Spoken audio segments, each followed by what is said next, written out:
If I told you that NASA scientists conducted a scientific study in which they found out by the year of 2050 that there would be absolutely no ice in the Atlantic Ocean, what would you do about that? How would that make you feel? And would you do anything to change that outcome? Today I'm going to be talking to you about climate change and global warming. Both of these matters go hand in hand. I'll be expressing to you the importance it is and how the importance that there is and for us to take action and to own our mistakes that we have made as humans. With the use of internet, I've done extensive research in order to prove how critical it is for us to halt global warming. Did you know that humans cause over 98% of climate change due to global warming, that this directly affects us? This is also directly our faults. Today I'm going to be talking to you about climate change and global warming. I'm going to tell you about what the causes are for these, different effects of them, and how we can prevent both of them and restore our Earth. By the end of this speech, not only do I hope to persuade you, I hope to enlighten you about the importance of stopping climate change and global warming. I also hope to help begin our journey to undo what we have done as humans. So you may be asking, what exactly is climate change? Climate change is several different things. Climate change can be the unusual weather that is found in one place. Now this could be varying rainfall or varying temperatures of one place that is recorded annually. Climate change can also be change in the Earth's climate directly. Now this would mean like Earth's unusual temperature or change in rain or snowfall. Not necessarily how it is measured, but the actual abundance of it. Climate change is also the determination whether the weather can change by the hour. Climate change is a little different. Climate change takes hundreds or even millions of years to change. Now that you know a little bit about climate change, I'm going to discuss with you what we as humans have caused and what we have done.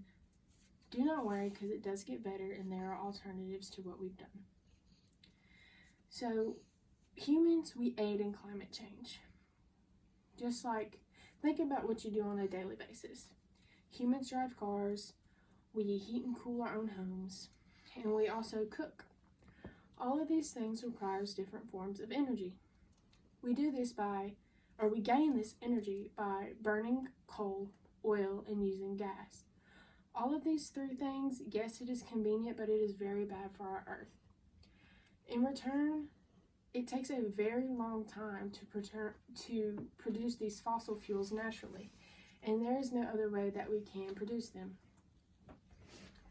Humans also cut down forests. We do this for different building matters, but this is not a good thing. The more forests that we cut down in trees, this restricts our natural oxygen. And if you didn't know, plants take in carbon dioxide and they expel oxygen. The less plants and less trees we have, the less natural oxygen in the air. And I'll get to the effects of that even later. So humans also aid in the ozone depletion. If you did not know, the Earth has an ozone layer, and this is what protects us from the sun's harmful rays. The ozone depletion is caused by a few different things. Three huge points would be the making and producing of pharmaceuticals, paint stripping, and agricultural fragmentation. All three of these on a biochemical level cause different fumes to be formed that eat away, in a sense, at our ozone layer. Now, all three of these things that I've mentioned to you are very convenient and easy and make human life easier. But we must understand and take into consideration that we get one Earth, and we need to start acting like it. Hopefully the effects will prompt your change. Now, some effects from climate change can be health impacts. These impacts can be weather-related mortality, infectious diseases, and poor air respiratory illnesses. Another effect would be our water resources. Water supply change would happen, an increase in competition for water would happen, and our water quality would increasingly become poorer. Another effect from climate change would be the forest impact. Forest composition, forest health and productivity, and a shift in geographical range for forests would all increase. Where there is bad, there is also good. It is up to the humans, us as humans, to clean up our mess. Let's talk about how we can save our home. So, saving our earth, there are 3 or 4 really main things that we could do. Turning off lights. Turning off lights is a huge thing you can do. When you leave your home next time, think about unplugging all the electrical appliances that you have. Don't expel unnecessary energy. And by doing this, you can actually save yourself some money. Another thing you can do is carpool. You can carpool, walk, or even ride a bike to your next destination. This saves you money, once again, while saving the Earth's atmosphere from harmful fumes. Now let's talk about the 3 R's. Everyone should know about them. You should try to reduce, recycle, and reuse as much as possible. The less plastic that there is, the better.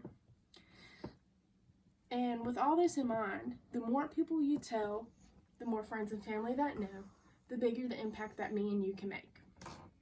Have you ever heard of fuel-efficient vehicles or EcoBoost? The next time you think about purchasing a vehicle, maybe you should take these into consideration. Now, with all that being said, why not save our earth while we can save money? Simple changes can go a very long way. So today I've told you a little bit about climate change, global warming, and the causes and the effects of it. I've also told you how we can prevent them and both restore our earth. In conclusion, I leave you today with the thought. The next time you leave your home, just simply unplug, recycle. Make sure you throw things away accordingly, and don't pollute. Thank you for your time.